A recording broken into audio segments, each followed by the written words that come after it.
آپ کے نزدیک جہاد افغانستان جو اب جاری ہے کیا فی سبیل اللہ ہے، جبکہ طالبان نے ایک بار اسلامی حکومت کو قائم کیا اور اسلامی قوانین نافذ کیے؟ اور اگر آپ کا جواب ہاں میں ہے تو کیا ہم اپنی مقدور بھر کوشش کر کے ان اصل طالبان کو نہ ڈھونڈیں اور ان کے ساتھ شامل نہ ہو جائیں، جبکہ ایسے حالات میں جہاد فرض عین ہو جاتا ہے اور ہمارا اولین فرض بھی یہی ہونا چاہیے کہ جہاں نظام خلافت کے قیام کے لیے جانیں دی جا رہی ہیں ہم سر پر کفن باندھ کر ان کے ساتھ شامل ہو جائیں؟ جزاک اللہ۔ ذرا تھوڑی سی تفصیل کی ضرورت ہوگی۔ جہاد افغانستان کو میں نے مطلقاً جہاد فی سبیل اللہ نہیں کہا کبھی۔ پہلا جہاد جو تھا روسیوں کے خلاف، اسے میں نے کہا جہاد فی سبیل الحریت، آزادی کے لیے ہے، اور وہ جائز ہے، اس میں جان دینا بھی شہادت ہے۔ اس لیے کہ کوئی شخص اپنے مال کی حفاظت کے لیے جان دیتا ہے تو وہ بھی شہید ہے۔ حضور نے فرمایا ایک مسلمان ہے، ڈاکو حملہ آور ہو گیا، وہ ایک تو راستہ یہ ہے کہ لو بھائی لے جاؤ، میری گھڑی بھی لے جاؤ، بٹوا بھی لے جاؤ، یہ بھی لے جاؤ، وہ بھی لے جاؤ، میری جان بخش دو۔ ایک یہ کہ آپ رجسٹ کریں اور وہ آپ کو مار دے تو آپ شہید ہوں گے۔ اب جب وہ معاملہ ختم ہوا تو پھر فساد ہو گیا، پھر تو جو جہاد فی سبیل اللہ کہتے تھے انہیں بھی گردنیں جھکانی پڑیں کہ اب یہ فساد فی سبیل اللہ ہو گیا، یہ جہاد تو نہیں رہا۔ البتہ جب دوبارہ طالبان اٹھے ہیں اور جب انہوں نے ایک حکومت قائم کر لی تو ہم نے اب ان کا جو جنگ ہو رہی تھی شمالی اتحاد سے، اسے ہم نے جہاد فی سبیل اللہ کہا کہ یہ ایک اسلامی حکومت کے خلاف بغاوت کو کر رہے ہیں، لہذا اس کے خلاف لڑنا، اس کو فروغ کرنا، یہ جہاد فی سبیل اللہ ہے۔ اب اس وقت جو شکل ہے افغانستان میں وہ پوری طور سے ہم پر واضح نہیں ہے۔ وہاں طالبان جو ہیں جو جد و جہد کر رہے ہیں کہ امریکہ وہاں سے نکل جائے اور وہاں پر اسلامی حکومت ہم قائم کریں گے، تو میرے نزدیک ان کا جہاد فی سبیل اللہ ہے۔ البتہ وہاں کچھ اور گروہ بھی ہیں، وہ کرمنلز بھی ہیں، وہ نہیں چاہتے کہ کوئی مضبوط حکومت وہاں قائم ہو جائے، وہ ڈرگ سمگلرز بھی ہیں۔ اب ان کو ہم نہیں کہہ سکتے کہ وہ کیا ہیں، کیا کر رہے ہیں۔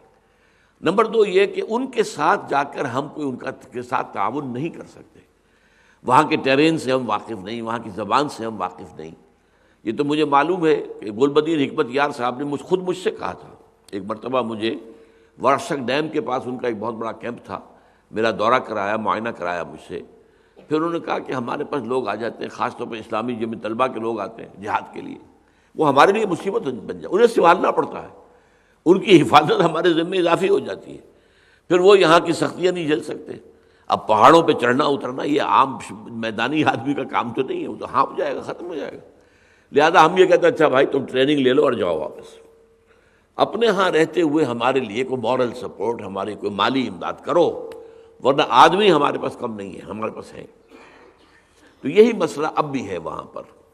کہ وہاں پر وہ کام جو بھی درکار ہیں لوگ وہ ہیں، البتہ ان کی سپورٹ وہ مورل بھی ہو سکتی ہے اور وہ مالی بھی ہو سکتی ہے، وہ ہر امکانی حد تک کرنی چاہیے۔ باقی پاکستان میں جو طالبان ان کا کچھ پتہ نہیں چل رہا، کون کیا ہے۔ ان میں ایجنٹ بھی ہیں، را کے ایجنٹ ہیں، موساد کے ایجنٹ ہیں، کھاد کے ایجنٹ ہیں۔ یہ چاہتے ہیں پاکستان میں بدامنی پیدا ہو تاکہ جواز مل جائے کہ ہندوستان کی فوجیں داخل ہو جائیں یا نیٹو کی فوجیں داخل ہو جائیں۔ یہ امریکہ کی جو ہے ان کے ایجنٹ وہاں پر کام، امریکی اسلحہ انہیں مل رہا ہے، امریکہ کے ڈالر انہیں مل رہے ہیں، پھر رشینز بھی ان کی سپورٹ کر رہے ہیں، تو یہ لوگ بھی ہیں۔ باقی ایک نفاذ تحریک شریعت کی وہ ایک بڑی پرامن تحریک تھی جو صوفی محمد صاحب نے شروع کی تھی، بعد میں وہ جو ہے وہ وائلنٹ ہو گئی۔ اب اس کے اندر وہ لوگ جو ہے وہ اب ان کے بارے میں گمان یہ ہے، آج بھی بیان آ گیا ہے مولوی فضل اللہ کا، کہ شریعت کا نفاذ ہم چاہتے ہیں، ہمیں اور کچھ نہیں چاہیے۔ شریعت کا نفاذ اگر نہیں کریں گے، کیونکہ معاملہ کیا ہو رہا ہے کہ ان سے جو معاہدہ کیا گیا ہے اس پر عمل نہیں ہو رہا ابھی تک، قاضی بٹھا دیے گئے ہیں، قاضیوں کو اختیار نہیں دیے گئے ابھی تک اس معاہدہ کا معاملہ جو ہے جو قانون اس نے بنایا ہے اس کے اوپر زرداری نے دستخط نہیں کیے ہیں، اور امریکہ کبھی اجازت نہیں دے گا کہ زرداری دستخط کرے اس پر، اس لیے کہ وہ تو یہ ہے کہ اگر واقعی، اگر سے کہہ رہا ہوں، اگر واقعتاً وہ سچے طالبان ہیں اور وہ واقعی شریعت کا نفاذ چاہتے ہیں تو یہ تو دنیا کو کسی طرح پسند نہیں ہے۔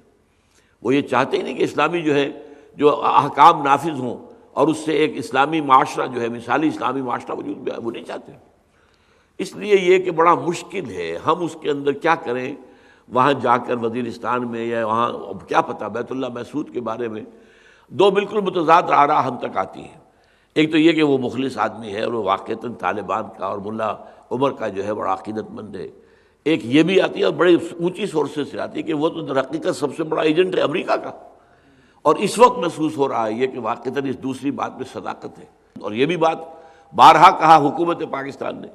کہ بیت اللہ محسود کے نقل و حرکت کے بارے میں ہم نے کئی مرتبہ CIA کو اطلاع دی ہے، اسے نہیں مارتے،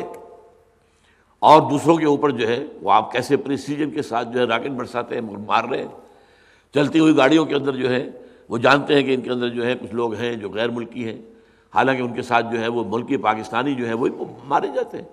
ایک غیر ملکی مارا گیا تو 10-12 جو ہے پاکستانی مارے گئے، لیکن بیت اللہ محسود پر حملہ نہیں کیا، تو اس سے بھی شک ہوتا ہے، لیکن میں یقین سے نہیں کہہ سکتا۔ میں آپ کو بتا رہا ہوں کہ یہ سمجھنا مشکل ہے ہو از ہو، کون کیا کر رہا ہے وہاں۔ لہذا جس شخص کے دل میں بھی جذبہ پیدا ہوتا ہے اسلام کے لیے، اس کا اصل کام یہ کہ اس ملک میں اسلام نافذ کرو، عہد حاضر کے تقاضوں کے مطابق اسلام کا ایک نظام وہ صرف پاکستان میں قائم ہو سکتا ہے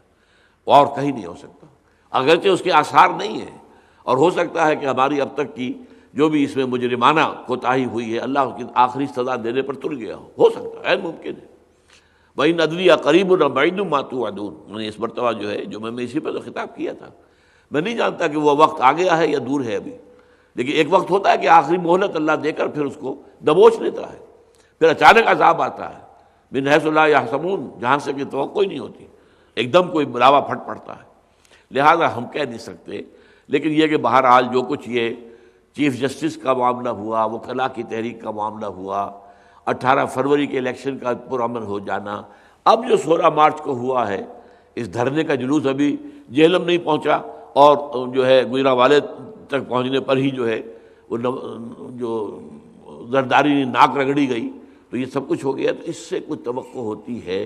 لعلہ فتنۃ لکم ومتاع الی حین، کہ شاید ابھی اللہ تمہیں ایک موقع دینا چاہتا ہے، آزمانا چاہتا ہے۔ یہ موقع آزمائش ہے، اٹس اے بگ چیلنج، کہ دیکھو اس سے بھی فائدہ اٹھاتے ہو کہ نہیں اٹھاتے۔ اب اس کے لیے کہ کمر کسی جائے، ہر شخص اس کے لیے تیار ہو، ہر شخص اس کے لیے تن من دھن لگائے، جماعت کے اندر شریک ہو، اس کے ساتھ مل کر کام کرے، تو شاید اللہ تعالیٰ جو ہے وہ ابھی ہماری جو ہے شامت اعمال اس سے ہمیں بچا لے، اور اللہ تعالیٰ جو ہے پاکستان میں ہمیں اس کی توفیق دے دے کہ عہد حاضر کی سطح اور اس کے معیارات کے مطابق ایک مثالی اسلامی حکومت یہاں پر ہم قائم کر سکیں۔ سبحانک اللہم و بحمدک، نشہد ان لا الہ الا انت، نستغفرک و نتوب الیک۔